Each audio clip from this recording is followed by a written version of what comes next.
그렇다면 이렇게 민주주의가 허술하고 취약한 점이 많은데 1950년대 처칠은 과연 뭐라고 말했을까? 내가 파시즘이건 스탈린주의건 다 겪어봤는데 결국은 그 중에 가장 덜 악한 제도는 민주주의다. 라고 처칠이 말했어요. 그 말이 지금도 맞거든요. 예를 들어서 우리가 지금 이제 대안을 한번 검토해 볼 건데 지금 중국이나 러시아에서 하고 있는 실용주의적 독재. 요 실용주의 독재 이게 가장 핵심이 뭐냐?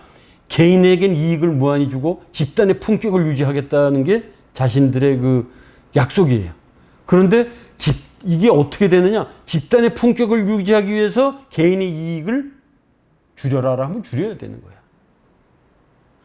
실제 민주주의의 요체는 뭐냐? 개인의 품격을 늘려주고 집단의 이익을 누리는 거예요. 자유민주주의의 품격이 그거예요. 개인의 품격을 유지하고 집단의 이익을 향유할 수 있는, 전부 공통적으로 향유할 수 있는 이건데 이런 문제가 있는 거죠. 그러면 이제 흔히들 사람들은 그렇게 얘기를 해요. 중국과 인도를 비교해라.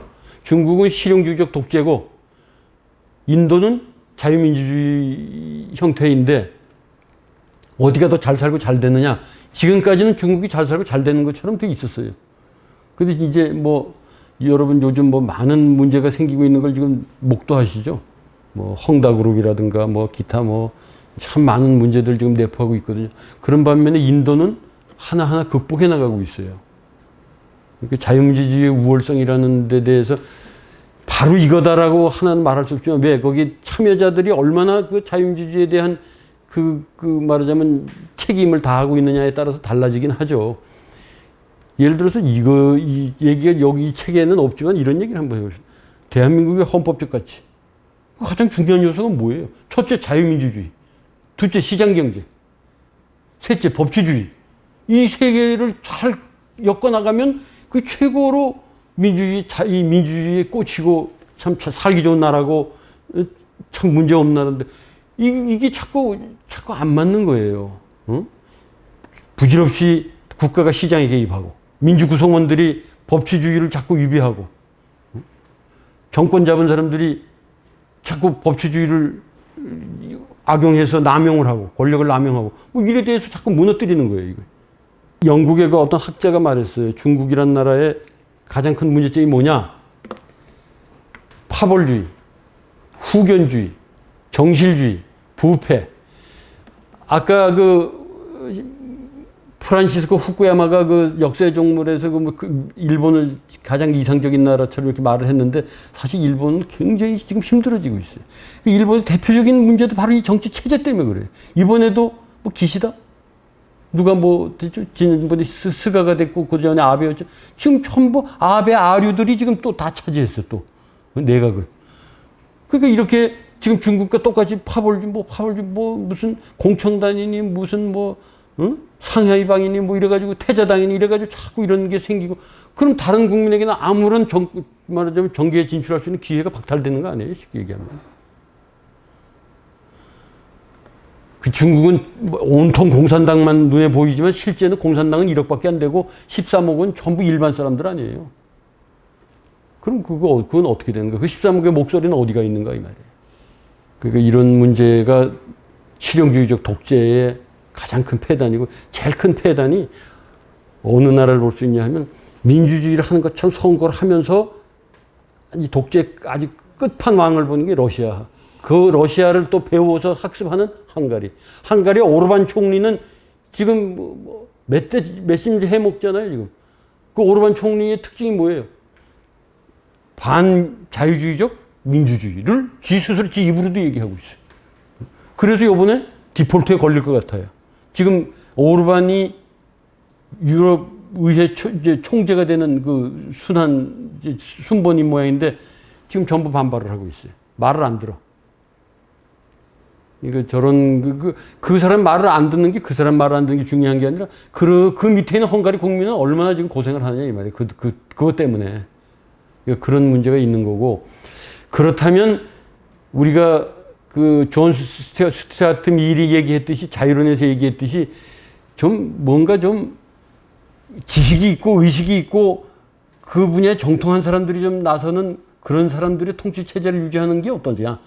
그러니까 지식인에 의한 통치 체제를 유지하는 게 어떠냐. 그게 이제 에피스토크라시인데 이 에피스토크라시가 뭐 존 스튜어트 밀은 그렇게 얘기했거든요. 정책안에 대해서 밝고 현자를 한 표 주고 뭐 정치가 어떻게 됐든 난 모르고 오늘 하루벌 하루 먹는 저 밑에 뭐 이런 이 하루벌이 사람한테도 한 표를 주고 이게 무슨 의미가 있느냐? 그게 의미가 없지 않냐? 그렇게 얘기하는데 다만 에피스토크라시가 말은 좋은데 근데 그 최선책을 그 현자들이 최선책을 했는데 그게 만약 실패로 돌아갈 때는 그 책임을 누가 지냐고. 현자들이 져요? 어떻게 져요? 또 하나 그 현자라는 사람들을 누가 선택을 해서 뽑아주는 건데 그게 또 문제예요. 그런 문제가 좀 있는 거고 현실적으로. 그 다음에 과연 그렇다면 발전된 기술이 유토피아를 실현시킬 수가 있는가? 말로는 있는 방법이 있어요. 뭐가 있냐면 팍스 테크니카라는 건데 이 팍스 테크니카가 되면 최상의 시나리오는 개인에게는 해방을, 자유를, 그리고 부를 증대시켜주고 또 세계가 평화를 유지하게 되고 이렇게 되면 될 것 같은데 그건 이제 그래서 책에서 되는 거고 현실은 그렇게 안 되는 거죠. 지금 미국이 팍스 아메리카나, 미국이 세계 선도 국가라고 말하는 미국도 약물 복용과 교통사고로 1년에 10만 명 이상이 죽고 있어요. 미국의 교도소는 일종의 폭력 공장으로 소문이 나 있어요. 그럼 이런 지금 현실이 이래서 민주주의가 위기다라고 말을 하는데 그 다른 대처안이 뭐가 있겠는가? 여기에서 이제 이 데이비드 런시먼은 우리에게 어떤 그 문제 제기를 해서 던져준 거예요. 좀 많이들 성찰을 해봐라. 무슨 민주주의의 그 개선안이 무엇이겠는가 말이지. 어떻게 더 이상 끌고 가겠는가. 그래서 이 사람도 어떤 결론을 내지 못하고 마지막 에필로그에서 2053년 미국 대통령이 워싱턴에서 또 이렇게 대통령 취임식 하는 게 마지막 이분 그 에필로그예요. 그 프롤로그에서 트럼프가 했거든요. 트럼프가 그 대통령 연설을 하니까 조지 부시가 있다가 참 개똥 같은 연설이군. 근데 이 마지막 에필로그에서 2053년 미국 대통령 연설하니까 한 현자가 그 전 대통령을 딱 듣더니만 좀 연설이 너무 좀 과하군. 이 두 개가 이제 이 사람 이분이 뭔가 그 좀 미래에 대해서 어떤 꿈을 주는 것이 아니라 냉철하게 지금 현실을 파악하면서 우리 민주주의가 살 수 있는 길을 좀 꽃피울 수 있는 길을 좀 열어갔으면 좋겠다는 어떤 약간의 소망도 있고 냉철한 분석도 있는데 저는 이 책을 읽고 나서 하나 생각하는 게 인간의 실태, 인간의 속성이 무엇이 이거를 좀 합쳐놓으면 과연 민주주의 제도라는 것이 지속 발전할 수 있겠는가?